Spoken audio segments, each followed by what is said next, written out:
Welcome to Not Milk Never Milk. Subscribe if you're lactose intolerant. In this video, I will explain how to make apple pie liquor.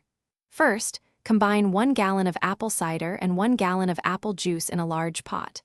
Next, add 1 1/2 cups of granulated sugar and 1 cup of brown sugar to the mixture. Stir these ingredients well over medium heat until all the sugar has completely dissolved. Then, incorporate 8 cinnamon sticks and 1 tablespoon of ground cinnamon for that classic spice.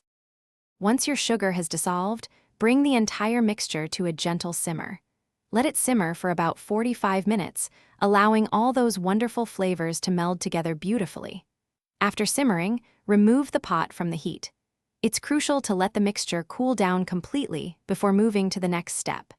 This cooling process can take several hours, so be patient for the best results. Now for the exciting part.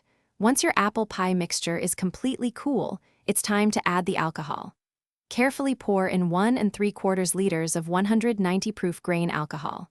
Stir the alcohol thoroughly into the cooled liquid, ensuring it's well combined. Finally, using a funnel, carefully pour your homemade apple pie liquor into clean, airtight bottles. This ensures it stays fresh and delicious. For optimal flavor, store your sealed bottles of apple pie liquor in a cool, dark place. While it's tempting to try it right away, the liquor truly tastes best after aging for 2 to 3 weeks, allowing the flavors to deepen. This makes it perfect for sharing with friends or enjoying on a cozy evening.